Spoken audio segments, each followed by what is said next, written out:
think about what is missing in your life and you talk to your friends about it and you put your attention and your energy on it in your telephone conversations and you go to sleep thinking about what is missing and you have this kind of an energy system going on for you, you will continue to have what you are thinking about show up in your life, and you'll see more and more and more of missingness continue to show up.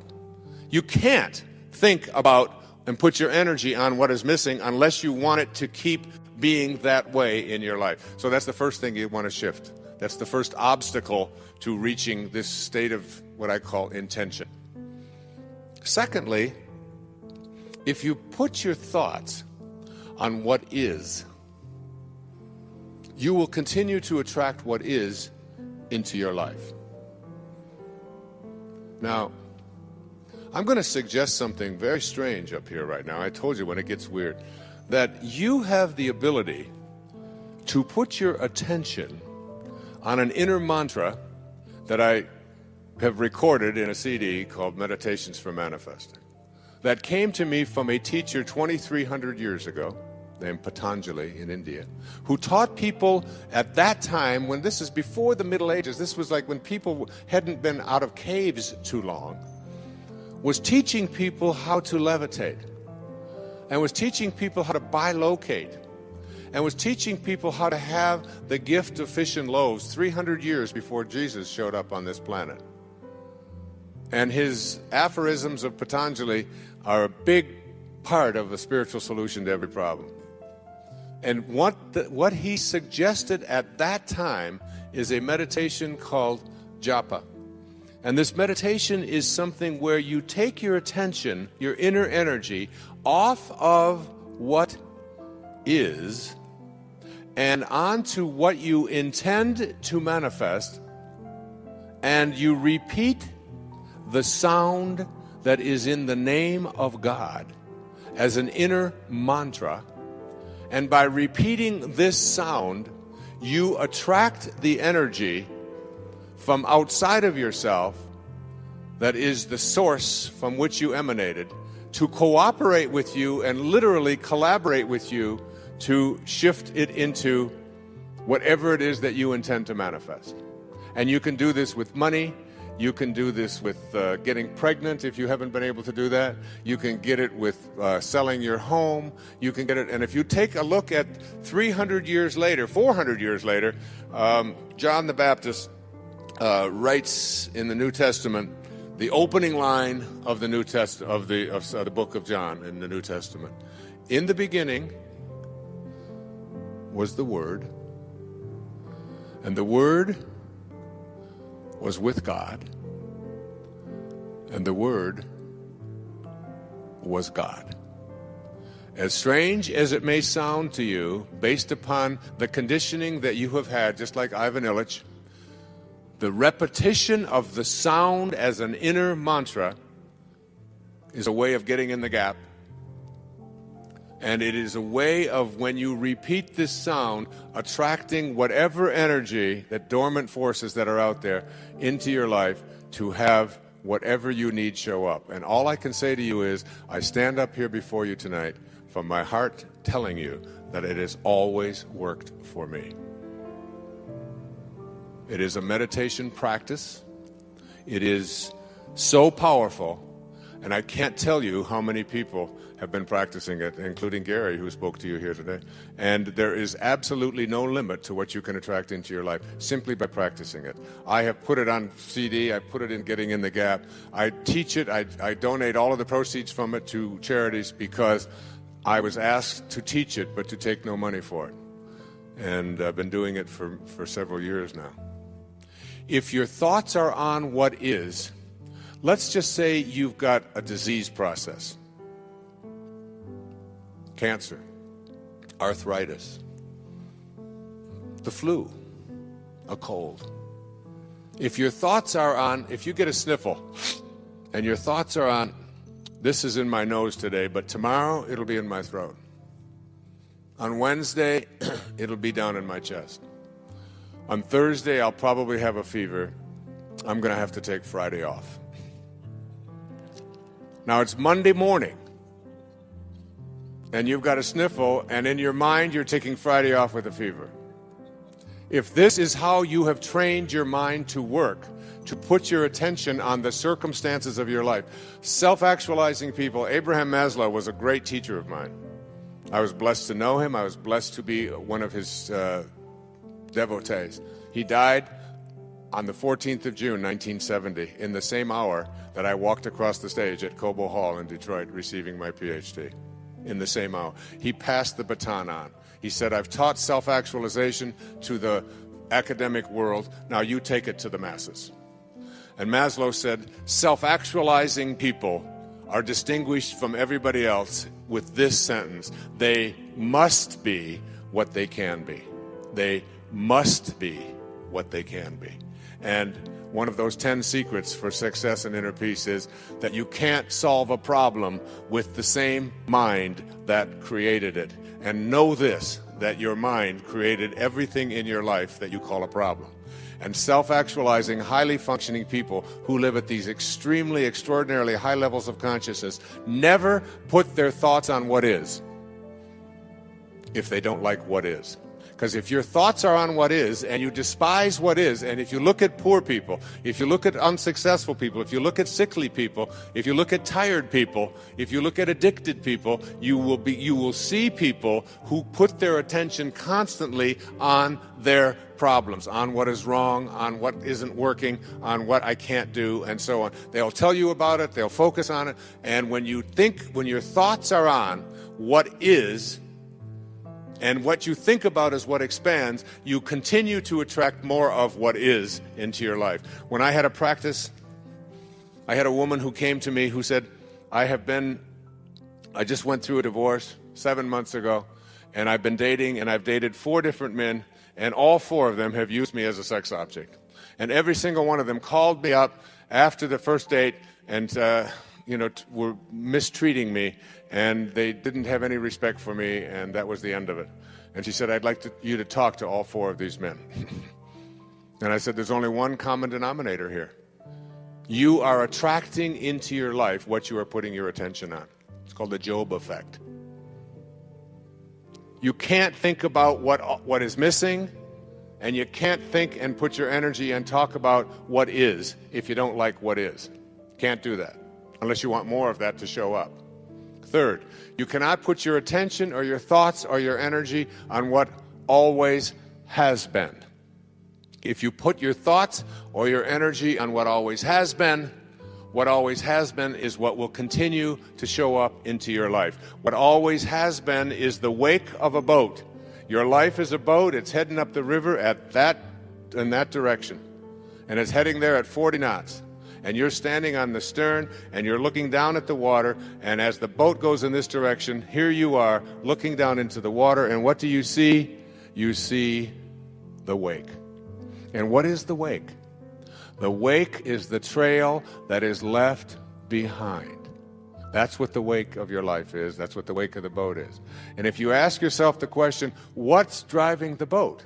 What's making this thing head in this direction? The answer is the present moment energy that is being generated by the engine, and nothing more is what's making the boat go in this direction. And then if you ask yourself this key question, is it possible for the wake to drive the boat? Can a trail that is left behind make a boat go in this direction? What's the answer? Impossible, isn't it?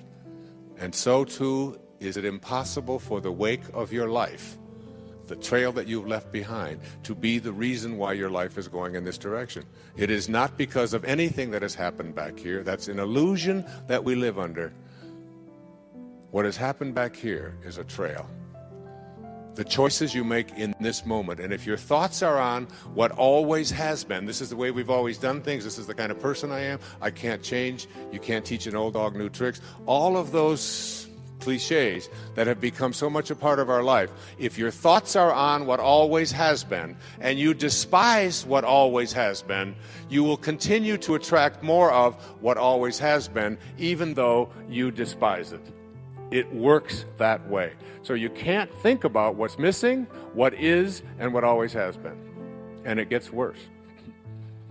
You cannot think about and put your attention on what they want or expect for you if you want that to change in your life.